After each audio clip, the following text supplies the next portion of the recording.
Esta primavera, florescemos juntos.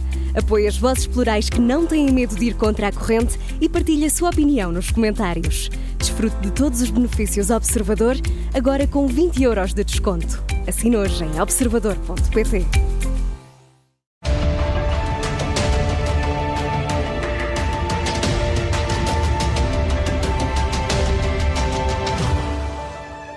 Bem-vindos ao programa Sob Escuta da Rádio Observador. Hoje vamos entrevistar o Sr. Ministro da Presidência, António Leitão Amaro. Bem-vindo, Sr. Ministro. Obrigado. Numa primeira reação à contraproposta do Governo, Alexandre Leitão fala de duas medidas que queimam neste orçamento, IRC e IRS Jovem. Começando pelo primeiro, a líder parlamentar socialista disse que não concorda com esta nova alternativa do Governo para o IRC porque discorda por completo da medida. Uma pergunta muito concreta. O Governo está disposto a deixar cair completamente a redução do IRC? Primeiro, obrigado por esta conversa. O essencial da contraproposta do Governo está apresentada e ela representa uma grande aproximação com cedência em aspectos importantes e, portanto, o essencial largamente está estabilizado. O próprio Partido Socialista, eu vejo aí um bom sinal, também nas declarações da líder parlamentar assumiu que a margem para mais alterações agora é muito estreita e, portanto, eu diria que os termos gerais de uma possível viabilização estão definidos e agora o que poderá sobrar, nós próprios por escrito, e o Primeiro-Ministro no encontro com o líder da oposição transmitiu, que há uma disponibilidade naturalmente para mais alguns ajustes, mas estamos sempre a falar de ajustes. A margem, como o próprio Partido Socialista reconheceu, a margem, obviamente, depois de uma aproximação tão grande do Governo, estreitou-se muito. Mas Alexandre Leitão disse uma frase que é a seguinte: o ponto não é ser 1% ou 2%, é ter uma política pública da qual o Partido Socialista discorda, nomeadamente por ter uma descida de IRC generalizada. A líder parlamentar socialista voltou a falar novamente desta linha vermelha. O Governo não vai ceder mais em termos de IRC, nomeadamente na descida do imposto. O que nós fizemos com todas as propostas e preocupações do Partido Socialista foi identificar o essencial. O Partido Socialista queria também a existência de um IRS jovem, de impostos mais baixos para os jovens. Tínhamos modelos diferentes, aproximámos os modelos. Assumiu, quer no programa eleitoral, quer na sua proposta de 27 de setembro, que queria uma redução do IRC para as empresas, com medidas seletivas. Nós, com uma redução transversal, aproximámos-nos adotando todas as medidas de redução seletiva apresentadas pelo Partido Socialista e mitigando significativamente a nossa redução transversal. E depois tinha 3 preocupações de despesa pública que nós, obviamente com contornos próprios, também seguimos nessa mesma direção e, portanto, há uma aproximação muito grande que nós assumimos, uma aproximação muito grande para criar condições para a viabilização. O orçamento continuará a ser do Governo e, por isso, tem que espelhar, de uma certa maneira, o programa do Governo, só que é de um Governo assente numa maioria relativa, o que justifica essas aproximações. O essencial das condições para a viabilização estão estabelecidas. O que podemos estar a falar é, como o próprio Partido Socialista reconheceu ontem, ouvi a líder parlamentar dizer, é uma margem já estreita para mais ajustes, mas poderão existir alguns ajustes. Agora, as grandes linhas estão estabilizadas. Creio que está a fazer uma leitura muito benevolente das palavras de Alexandre Leitão, que se referiu à redução do IRC como uma linha vermelha que se mantém. Daí, a pergunta muito concreta, o Governo admite ou não revisitar novamente a proposta do IRC? Eu repito, o Partido Socialista fez uma proposta que nós a qualificámos como ela estava. Percebemos a importância de cada um dos temas e fizemos uma grande aproximação. Eu creio que o país todo percebe hoje. O Governo fez mesmo uma aproximação grande. Não fará mais no IRC. É só mesmo para Repare, passarmos outro ponto. não é o ponto de saber se faz mais ou menos. Podemos estar a falar de uma dimensão de natureza ou uma dimensão de quantidade. Na contraproposta que fizemos, nós deixámos margem para ajustes, se quisermos, alguns ajustes que são dentro de uma margem estreita de transformação, mas os termos qualitativos, se quisermos, a natureza e a direção da aproximação está estabelecida. As preocupações do Partido Socialista, todo o tipo de propostas que cria, um IRS jovem diferente, IRC reduções seletivas, 3 medidas na área da despesa, todas elas têm o acolhimento da nossa proposta. Portanto, estão estabelecidos os termos. E eu creio que o Partido Socialista reconheceu isso e percebeu isso. Um exemplo prático. O Partido Socialista, agora na sua contraproposta, insiste que a redução transversal do IRC deve cair. Isso vai ser interpretado pelo Governo como uma forma que o Partido Socialista encontrou de romper as negociações? Miguel, ninguém compreenderia que, primeiro, nenhum partido nesta fase, ou Governo, ou ao lado, procurasse adotar posturas inflexíveis, radicais nesse sentido. Isso era incompreensível. 2, toda a gente compreende que o Governo fez um grande ajustamento, uma grande aproximação. Eu não vou estar a comentar cenários de contrapropostas, por uma razão, porque eu respeito o espaço negocial. Todas as nossas propostas e contrapropostas e comentários a propostas foram transmitidas em reuniões de delegação. Nós fizemos isso com todos os partidos com os quais reunimos. O Primeiro-Ministro fez isso com os líderes dos principais partidos. E é assim, esse método continuaremos a... Falamos então sobre o IRS Jovem, que é outra questão que também motivou muita discussão neste Orçamento do Estado. Alexandre Leitão reconheceu que houve uma aproximação, mas disse o seguinte: o PS não concorda com o alargamento do modelo atualmente em vigor de 5 para 13 anos, que foi uma adaptação que o Governo fez em relação ao modelo atualmente em vigor, e também não concorda com a extensão do limite de idade de 30 para 35 anos. Mais uma vez, peço-lhe que seja claro. O Governo está disposto a ceder ainda mais no IRS Jovem? Eu acho que a pergunta... O Alexandre Leitão disse que o essencial no IRS Jovem tinha sido alcançado. Também disse isso. Disse isto. Que não concorda com os 30 para os 35 anos, os 5 para os 13. A pergunta é se o Governo, antecipando que o Partido Socialista vai apresentar uma contraproposta nesse sentido, se o Governo cede ou não. Faz parte da posição de um líder, de um representante do Partido Socialista, que parece-nos que está a dar sinais que vai querer contribuir para uma viabilização, que reconheceu o enorme esforço da aproximação do Governo. Eu creio que faz parte de poder ter algumas expressões de discordância de alguma coisa, como eu posso dizer que esta proposta que nós incluímos, de versão do IRS Jovem, não é a que nós preferimos. Posso escolher outras palavras do tipo de proposta. Para a frente, ou seja, pronto, se o Governo vai ou não ceder mais no IRS Jovem. Miguel, aquilo que nós dizemos é isto. Nós temos disponibilidade, como está escrito, para continuar a conversa e haver mais alguns ajustes. 2, esses ajustes são dentro de uma margem estreita e a natureza das medidas, o tipo de equilíbrio, digamos, não a afinação quantitativa, a natureza das medidas e do acordo possível está estabilizado. Há uma margem de negociação, mas ela, como o próprio Partido Socialista disse, é muito estreita. Eu não vou estar, por isso, aqui a estar a dizer, na medida A, mexemos ali, na medida B, mexemos daquela maneira. Porque é um conjunto de 5 medidas do Partido Socialista. E quaisquer ajustes que sejam feitos são dentro de um equilíbrio. Mas a margem já ficou estreita, como o Partido Socialista disse. Já foi consumida pelo grande avanço, a grande aproximação que o Governo fez à proposta anterior. A proposta do PSD para o IRS Jovem é antiga, foi a ser levada ao Parlamento quando o PSD ainda era oposição e António Costa era Primeiro-Ministro, que a rejeitou e introduziu o modelo que hoje vigora. Nessa altura, o Sr. Ministro disse o seguinte: o Primeiro-Ministro não apresentou mais do que remendos e é incapaz de uma resposta estrutural. As propostas do PSD, essas sim, são estruturais e fariam a diferença.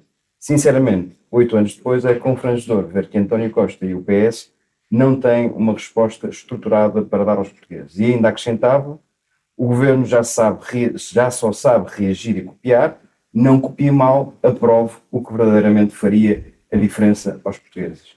Nossa pergunta é, uma vez que o atual Governo recuperou um modelo que considerava uma proposta não estrutural, podemos concluir que está a oferecer um remendo aos portugueses. Não, Miguel, sejamos sérios. Esse comentário foi feito para uma série de respostas às nossas medidas de, creio que, agosto de 2022,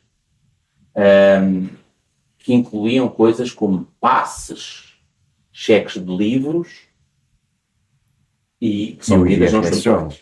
E uma versão foi sendo ampliada depois de IRS jovem. E eu respondo-lhe, a versão que o Governo pretende de medidas para a juventude é um conjunto que inclui medidas muito fortes no caso da habitação. Foram adotadas e estão em vigor. Isenção de IMT, isenção de imposto de selo, a garantia bancária para a compra da primeira casa, está a decorrer o prazo, ainda este ano os jovens podem começar a utilizá-la, já estão em fase de execução pelos bancos e, portanto, há um pacote estrutural com uma muito mais significativa redução mas há uma diferença grande. Então, esta medida, desenhada como está, não é uma solução para 3 ou 4 anos, ou 5, e que não termina para muitos aos 25, para outros aos 30. Na proposta que fizemos, o valor é de 645 milhões. É muito mais do que estava em vigor antes. E fica aquém daquilo que o PSD apresentou no programa eleitoral, com o qual fez campanha. Isso não defrauda as expectativas dos eleitores? Eu digo sempre isto, que é melhor uma redução séria e grande de impostos que acontece do que um ideal que não sai da gaveta. Mas quebra-se uma relação de confiança com os eleitores. Por nós darmos aos jovens a maior redução de impostos que já tiveram? Mas o AD fez uma campanha em nome de IRS Jovem, está no programa de governo, houve várias intervenções nesse sentido e o modelo é muito diferente daquele que foi prometido. E apresentámos ao Parlamento essa proposta. E a consequência da resposta do conjunto dos partidos foi que eles não estavam disponíveis para dar uma maioria que aprovasse o orçamento e aprovasse estas medidas. O que nos fez refletir e dizer: queremos esta redução de 645 milhões de euros de impostos para os jovens, além dos 60 milhões do IMT e da isenção do imposto de selo, ou seja, 705 milhões de euros de redução para os jovens. Queremos. E queremos que esse caminho vá continuando com os cheques de saúde da nutricionista, os cheques de saúde mental, que são outras medidas importantes. Mas voltar a esta proposta, nunca. Queremos que eles possam ser implementados. Queremos. Para isso precisamos de um orçamento. Para um orçamento, nós temos que ter aproximações. Pegámos, e bem, no sentido da viabilização, naquilo que era um regime que existia, numa vontade expressa pela atual liderança do Partido Socialista, que era alargar o IRS jovem que existia, e introduzimos-lhe ampliações no tempo, na idade, portanto, duração, na idade limite e nos limites de rendimento. Mudámos vários limiares dentro de uma estrutura que é esta. E acha que o PS não tem alternativa a não ser viabilizar o orçamento? Acho que... Depois destas aproximações? Acho que a proposta é irrecusável. Pedro Nuno Santos, a propósito de propostas irrecusáveis, disse que preferia perder as eleições a abdicar das suas convicções. Numa leitura mais cínica, é possível concluir que o governo preferiu abdicar das suas convicções para se manter no poder. Não. Pode ler o seguinte: o governo conseguiu, em nome do interesse nacional, encontrar um caminho para que as suas convicções, na medida da maioria que tem, possam ser implementadas. Notem isto sempre. Com este pacote da contraproposta, nós propomos aos portugueses um desagravamento de impostos, uma redução de impostos de cerca de 1.200 milhões de euros. Os 645 milhões do IRS jovem, os 60 do imposto de selo e do IMT, mais o IRC. O transversal, mais as medidas seletivas. Isto dá uma redução na ordem de 1.200 milhões de euros. E, portanto, nós estamos a cumprir, talvez, a grande mensagem eleitoral da AD. Nós viemos para reduzir impostos. E reduzir impostos mantendo o equilíbrio orçamental. Lembram-se de termos andado estes anos a dizer as contas certas precisam do corte do investimento público, não permitem valorizar os professores, os polícias, os militares e não permitem outra coisa que não fosse aumentar a carga fiscal? Essa realidade está a ser negada. Nós estamos a demonstrar que a tal convicção, baixar impostos, valorizar aquelas carreiras e reforçar o investimento público no PRR é possível. Há uma alternativa, e essa é a nossa convicção, que passa aqui por baixar impostos. 1.200 milhões de euros de redução de impostos para os jovens e para as empresas é uma grande redução. Sr. Ministro, admitindo que o Governo e o Partido Socialista chegam a um entendimento, o Governo deve exigir um compromisso público por parte de Pedro Nuno Santos e do Partido Socialista de que não vai aprovar medidas na especialidade contra a vontade do Executivo. Eu não vou fazer aqui exigências desse tipo ou de outro tipo, porque as conversas sobre os termos do acordo, o seu alcance, serão realizadas e são tidas no contexto das negociações. Agora, parece-me completamente evidente que, havendo um acordo para viabilização, é a viabilização de um certo orçamento. Não é um orçamento descaracterizado, é evidente. E eu acho que isso faz parte do consenso. Foi assim nos governos de António Guterres, com as viabilizações que foram garantidas também pelo PSD na altura numa vez e no CDS noutras, e portanto, havendo um acordo de viabilização, é para aquele orçamento, não é para aquele orçamento e depois a sua descaracterização. Ainda ontem Alexandre Leitão na CNN falou-se nessa hipótese, na discussão da especialidade, e ele disse que essa seria uma outra discussão. E pode haver, de facto, o risco de haver votações cruzadas entre o PS e o Chega. Portanto, a pergunta é, se isso acontecer, o Governo pode recusar aplicar um orçamento que não é o seu? É uma outra discussão. É uma boa expressão. Que é tida no contexto da viabilização do... Então não vai pedir uma garantia ao PS de que vai aprovar na especialidade? Eu não vou pedir nada ao PS através da comunicação social, por muito respeito que tenha por ambos. Esse é um dos temas que já foi conversado e não foi apenas com o PS. Nós, a todos os partidos que reunimos, dissemos que nós iríamos introduzir medidas de partidos que estivessem disponíveis para a viabilização e, em segundo, havendo uma viabilização do orçamento que saia do Parlamento com aquelas características e aquela natureza. Pronto, isso é o que faz sentido. O Governo já não vai negociar com o Chega? O Governo, neste momento, está a negociar com o Partido Socialista. Não tenho mais nada a dizer sobre nenhum outro. O Chega voltou-se a colocar fora de qualquer espécie de negociação. Pois, já se colocou fora, colocou-se dentro, colocou-se fora e dentro com condições que mudavam, umas vezes era um referendo, outras vezes era um acordo de longo prazo. Eu acho que os portugueses já sabem hoje cada vez mais que essas hesitações, essas confusões e mudanças de opinião mostram que é uma posição que cada vez serve para menos. Deixa-me só insistir nesse ponto. Imaginando que Pedro Nuno Santos se coloca fora das negociações, ainda não está feito um acordo, isso também é uma hipótese, André Ventura exigiu um acordo para 4 anos como contrapartida para viabilizar o Orçamento do Estado. O Governo está disponível para negociar esse acordo de 4 anos com o Chega, caso isso seja necessário? O Primeiro-Ministro respondeu a isso ontem no Parlamento. Isso é um bocadinho pedir, e foi pedir, o impossível. E foi na prática, é mais uma forma de autoexclusão, tal como o Presidente da República respondeu muito bem a propósito do referendo. A exigência para a aprovação, para a viabilização de um orçamento, da realização de um referendo. É uma condição impossível, politicamente e juridicamente é um absurdo, e portanto faz tudo parte daqueles momentos de autoexclusão. Mas sinceramente, eu acho que nós neste momento temos que pensar e de estar focados em quem tem disponibilidade, parece, e é assim que eu leio os sinais que vêm do Partido Socialista desde que a reunião entre os líderes, o líder da oposição e o Primeiro-Ministro ocorreu ontem. Há um caminho para fazer e é nesse caminho que estamos focados.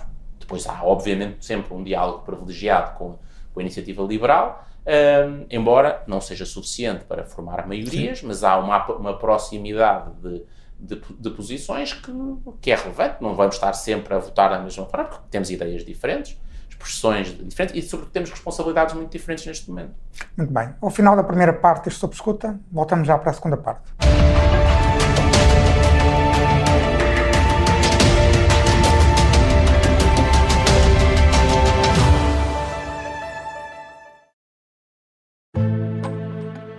O sargento na cela 7.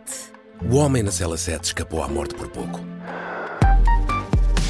Piratinha do ar. Eu já disse que ele só tem 16 anos.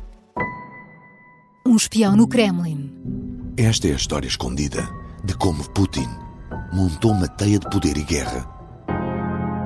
O encantador de ricos. Todos queriam estar com ele, todos queriam ser vistos com ele e todos queriam fazer negócios com ele. Operação Papagaio. Dão-lhe a entender que o melhor é que também fique calado. Matar o Papa. Crono não está só disposto a matar, também está disposto a morrer. Um rei na boca do inferno. A mansão da boca do inferno está cheia de espiões e informadores, por dentro e por fora. São histórias que fazem parte dos Podcast Plus do Observador. Pode ouvir no site do Observador, nas plataformas de podcast e no YouTube. Podcast Plus é mais do que um podcast.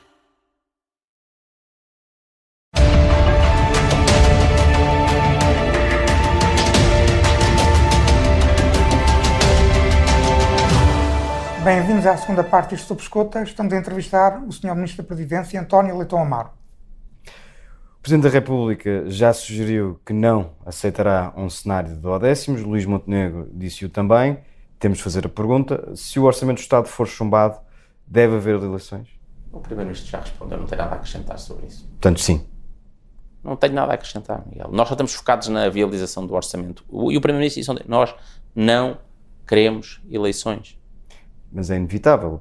Depende ainda da decisão do Partido Socialista. Se o Socialista então é decidir em sentido contrário, o Governo pode ou não governar em duodécimos. Miguel, disse tudo. A decisão de haver eleições ou não é do Partido Socialista. É isso mesmo. Também é de Marcelo Rebelo de Sousa, que em 2021 decidiu nesse sentido. Portanto, o Presidente da República deveria ou não ser coerente. Eu não vou transferir responsabilidades da decisão ao Presidente da República, quando a responsabilidade da decisão neste momento é do Partido Socialista. Portanto, admito que concordo com, por exemplo, Manuel Castro Almeida, que disse claramente que se o Partido Socialista chumbar este orçamento é porque quer ir a eleições. Se o Partido Socialista chumbar o orçamento é porque quer ir a eleições, temos a certeza. Admitindo que teremos eleições antecipadas, enfim, esse cenário não está excluído. Nas últimas jornadas parlamentares de PSD e CDS ouvimos muitos responsáveis dos dois partidos a dizer que se o país for a votos, melhor dizendo, o PS deve ser penalizado. Não lhe pergunto se deve ser penalizado ou não, naturalmente imagino a sua resposta, mas acredita que a Aliança Democrática sairia reforçada num cenário de eleições antecipadas?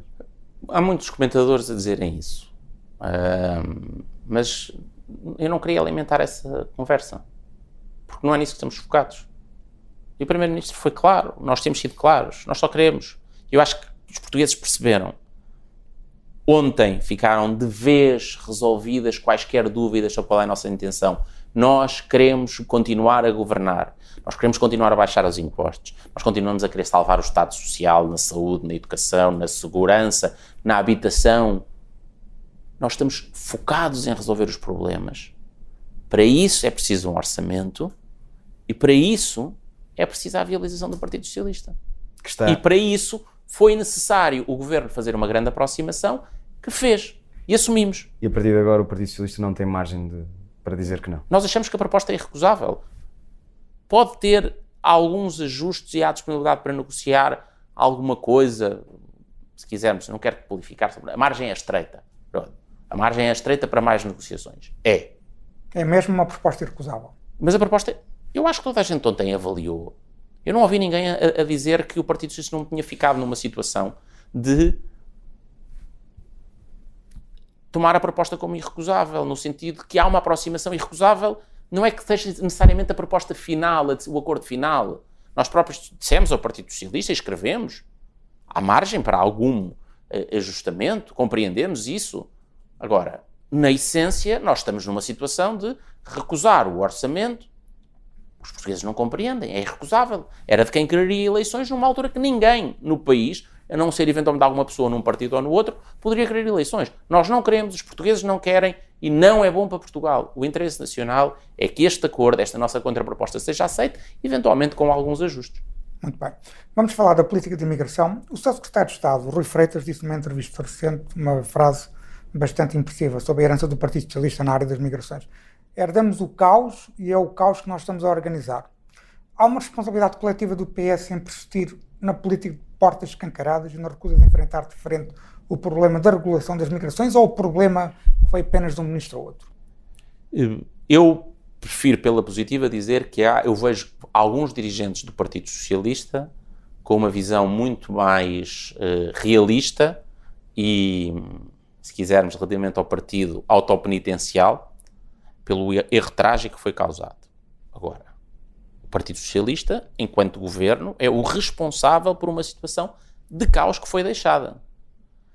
A conjugação da destruição do CEF em morte lenta, a substituição por uma agência que não estava capaz de responder, mais a mudança nas regras de entrada, com a tal porta escancarada, com um processo em que se pagava para sanar a ilegalidade, deixou uma situação de caos. E, portanto, esse caos é a responsabilidade do Partido Socialista enquanto governo passado. O que farão para o futuro? Veremos, mas cabe-nos a nós é resolvê-lo. Apresentou há cerca de 3 meses um plano de ação para as migrações, com diversas medidas, umas a médio e longo prazo, outras muito urgentes, como, por exemplo, legalizar os 400 mil migrantes que entraram em Portugal e que não têm a sua situação regularizada. Muitos deles por falta de resposta da AIMA, da Agência para a Integração, Migrações e Asilo. Quantos já foram legalizados passados estes 3 meses? Não é legalizados, Luís. Nós só regularizamos a situação daqueles que cumprem os critérios legais. Precisamente. Pronto, ok. E, portanto, eles estavam a cumprir os critérios legais e recebem os papéis. Devo-lhe dizer até que há situações de pessoas que, no contexto deste processo, se percebe que estão ilegais e têm o seu reencaminhamento para o processo da notificação voluntária de abandono. Tem acontecido também. Mas havia uma falta de resposta do Estado. Não, havia completa e era trágica. E nós, à data de hoje, o que eu lhe posso dizer é que neste mês de outubro, nós já mais do que duplicámos a capacidade de resposta da AIMA. A AIMA conseguia fazer 1000 atendimentos por dia. Nós, neste momento, estamos perto dos 2.500 entre a AIMA e a estrutura de missão, ou seja, mais do que 2,5 vezes. Eu pergunto aos portugueses, quantas vezes é que conseguiram ver o Estado mais do que duplicar a sua capacidade de resposta? Nós chegaremos, provavelmente, ao final deste mês, já com entre 13 e 15 centros e locais de atendimento da estrutura de missão deslocalizados, centralizados. Nós temos neste momento um centro em Lisboa, temos já 7 protocolados. 7 outros centros ou postos de atendimento em vários municípios do país, já a funcionar. Na próxima semana abrirão nas próximas 2 semanas abrirão mais 5 e depois mais 2 centros, ou seja, maiores centros daqueles que têm maior capacidade de atendimento, no Porto e em Braga. E, portanto, nós com isto, na próxima semana já estaremos a atender 2.500 pessoas por dia e passaremos a estar nos 3.000 no final deste mês. Isto é um triplicar da capacidade. Mas de 400 mil ainda não se pode dizer um número que estejam 100% regularizados. A resposta, porquê? Porque o que nós fazemos, nós começámos em setembro, e este processo tem 2 fases. É a fase do atendimento presencial, com a entrega dos documentos originais e a recolha dos dados biométricos, que é fundamental para nós termos os dados das pessoas. Quando havia quem achasse, e eu ouvi alguns, olhar para este processo como um processo de facilitação, é o contrário. Este é aquele processo que garante que o Estado português passa a ter os dados da informação completa de quem são, exatamente os seres humanos, e os seus dados biométricos que estão em Portugal. O que era escuridão e o que era sombra passou a ser luz e informação. O que nós estamos a trazer é regra, é ordem, mas também é dignidade para aquelas pessoas. Pronto. Estava à procura de um número concreto. Não, deixe-me dizer. Não, nós estamos a este rácio de atendimento, neste momento, de 2.500 por dia, que depois são atendidos passam para o chamado, desculpem o anglicismo, back-office, e no back-office temos uma outra equipa que formamos, com o apoio de advogados e solicitadores, isso foi conhecido, a procura deles, cerca de quase 2 mil. Houve uma contestação ao valor que se paga para... mas pronto. É um esforço nacional, é um trabalho que vai ser feito e que é importante.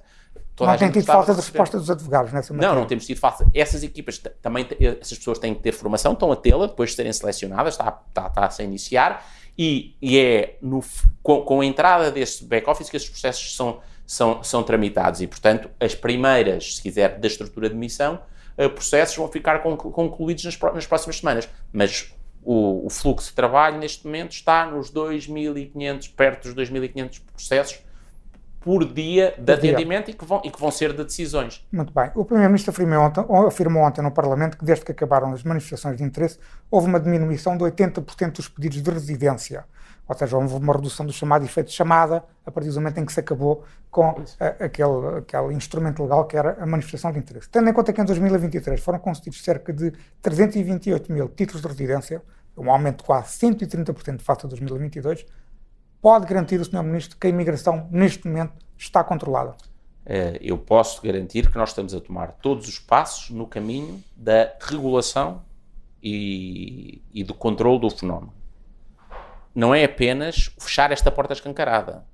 É uma coisa que vai, exatamente daqui a uma semana, ao Parlamento, uma lei que muda as regras de entrada de pessoas que venham de fora do espaço Schengen, cria a Unidade Nacional de Estrangeiros e Fronteiras na PSP para reforçar a fiscalização e muda as regras de retorno para que quem fique ilegal seja efetivamente levado ao abandono do país. Com o conjunto de diplomas, nós acreditamos, quando tudo estiver a funcionar, que está regulada. Agora, hoje nós vivemos com muito mais regras do que vivíamos. E aquela redução das entradas... Houve uma redução do fluxo migratório. Houve uma redução. Agora, este é um processo que demora, por causa do efeito de chamada, quando nós mudamos a lei, já há pessoas, se quisermos, que vêm de outros pontos do mundo a caminho do território nacional e que vão recebendo a informação. É um processo que demora, a explosão foi enorme e não foi controlada na altura, e nós estamos a inverter esse processo significativamente, dando passos significativos. Deixe-me fazer uma última pergunta sobre esta questão da migração. As autorizações de residência para países da CPLP têm um peso claramente acima de 50% do total das autorizações concedidas. Nós temos acordos especiais com os países da CPLP. O Governo quer continuar, já disse isso, quer continuar a discriminar positivamente a CPLP nessa matéria. Se assim é, fará sentido que o Governo coopere com o setor empresarial para ter postos avançados de captação de capital humano nesses países que têm uma proximidade cultural, linguística com os portugueses? Faz trabalhar já nisso? Faz parte do plano de migrações. Estamos a trabalhar isso. Nós temos se quiser, um acordo de quadro para apresentar às confederações empresariais. O diálogo até esta semana foi centrado no acordo de concertação social e, por outro lado, nós precisávamos de reforçar os postos consulares para que pudessem ser capazes de dar resposta. Fizemos um reforço, lançámos um concurso de reforço de 50 pessoas para trabalhar nestes postos consulares e na rede consular.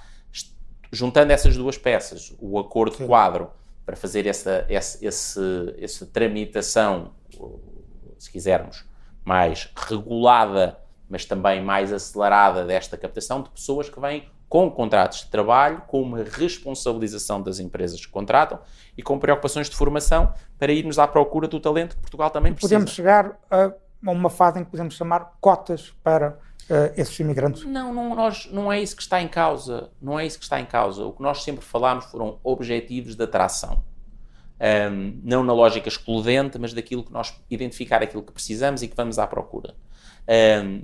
E, portanto, a filosofia subjacente à ideia das cotas, ou se quisermos, a moral de exclusão, não é uma abordagem que nós queremos. A nossa, se quiser, é de regras e de controlo do processo e de dignidade no recebimento e no acolhimento. A ótica da exclusão, da rejeição, não é a nossa abordagem.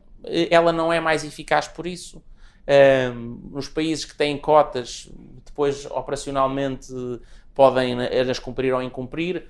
Nós temos uma capacidade limitada através dos postos consulares e da capacidade dos postos consulares. O importante é que, vindo, as pessoas venham com condições para trabalhar e depois nós tenhamos condições para as receber bem. Nas escolas, houve um salto de umas dezenas de milhares para cerca de 150 mil, é um novo número que nós temos, 155 mil estudantes estrangeiros nas escolas portuguesas. O ano passado eram 140 mil, houve um salto de mais 15 mil neste início de ano letivo, não são números finais, têm que ser... E as escolas estão preparadas para receber esse fluxo. Por isso é que o Ministro da Educação, com o Conselho de Ministros, aprovaram nestas semanas medidas que incluem uma boa integração, porque se nós sabemos que é assim em todo o mundo. A melhor forma de garantir uma imigração integrada, socialmente coesa, é se ela começar pela escola, começar pela universidade, eventualmente com a presença da família.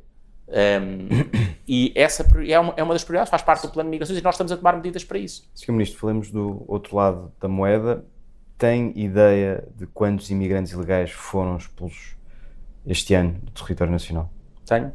Temos uma estatística. Qual é o número? Terrível.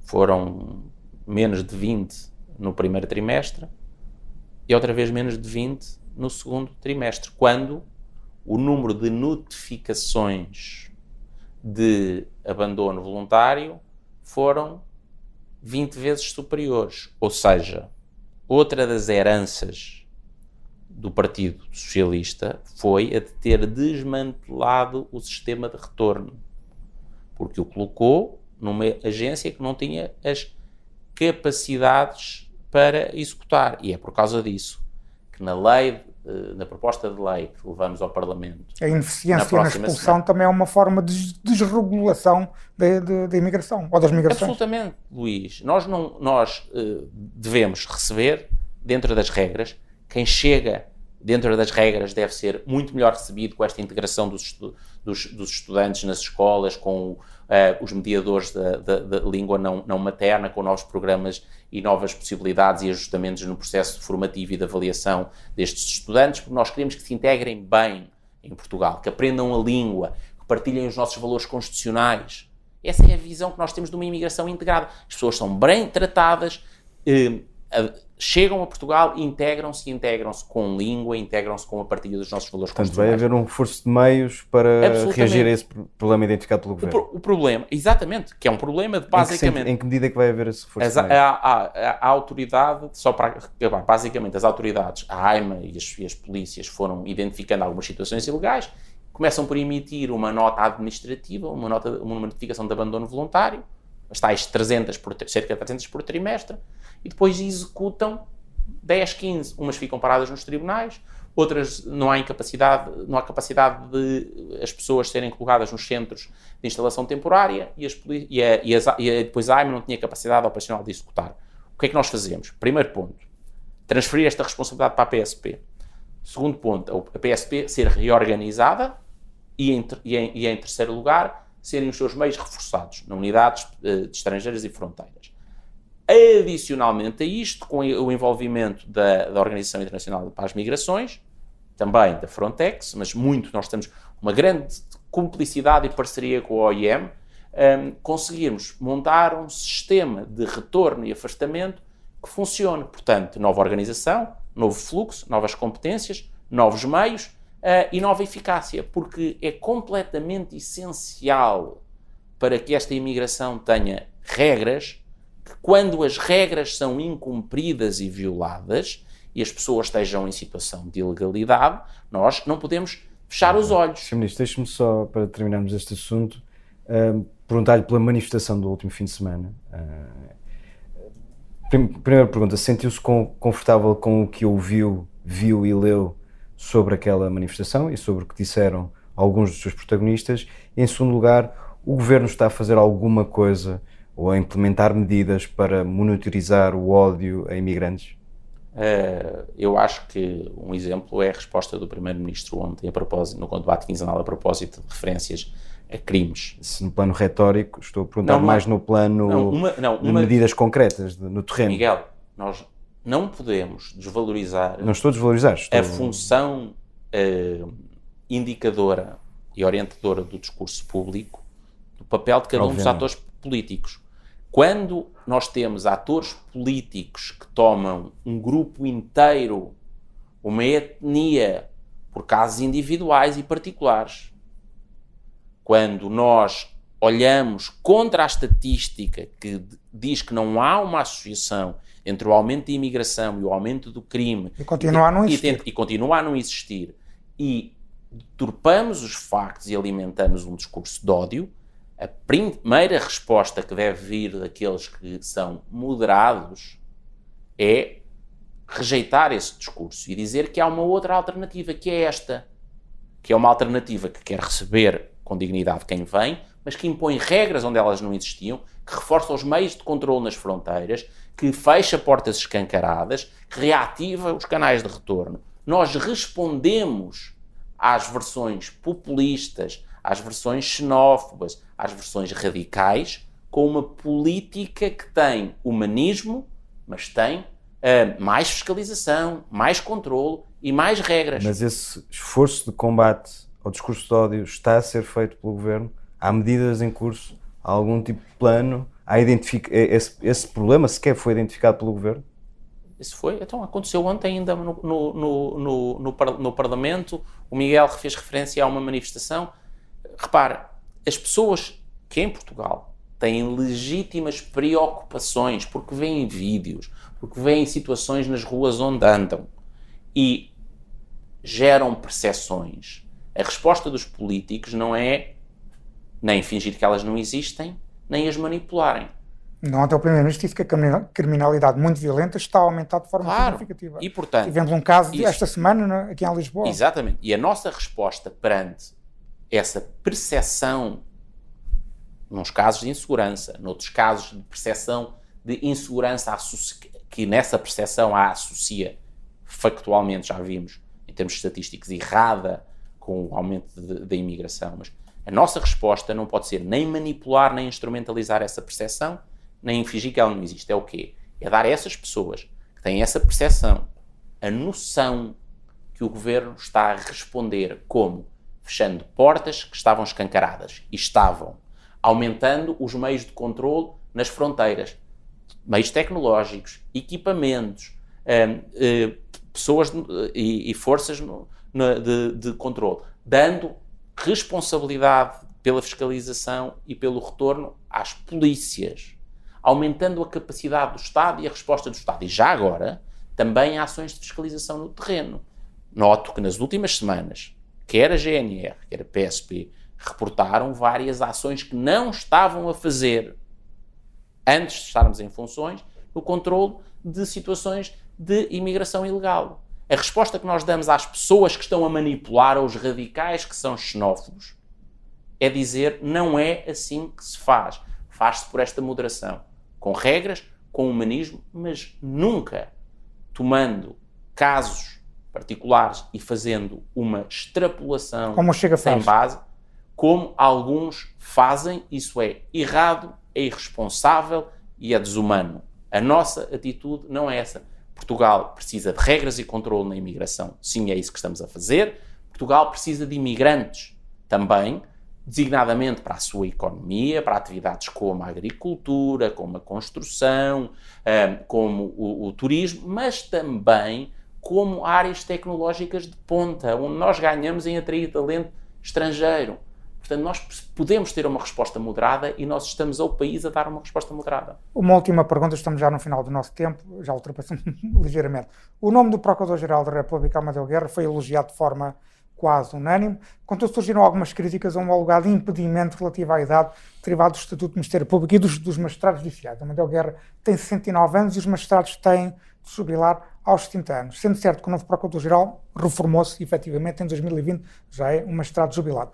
O Governo estudou este tema do ponto de vista legal? Não há nenhum impedimento à nomeação do Procurador-Geral devido à idade? Estudamos. Existem limitações etárias a magistrados, podemos olhar para as de funcionários públicos e depois olhamos para e distinguimos o que são cargos que não é o exercício da magistratura. Cargos de nomeação política. cargos de nomeação política, se quiser chamar, neste caso no aparelho da Justiça, ou das autoridades judiciárias, e, portanto, há uma distinção das funções, se quiser, como o Presidente da República não tem limite etário, como os governantes e os deputados não têm. O entendimento que nós fizemos depois de estudar isso é que aquela função não é a função de magistrado, é do líder da Procuradoria-Geral do Ministério Público, que tem essa nomeação política e, portanto, não se lhe aplica juridicamente essa limitação. Seria discriminatório até que se aplicasse. Pronto. Sr. Ministro, muito obrigado. Muito obrigado. Fica por aqui o Sob Escuta. Até à próxima.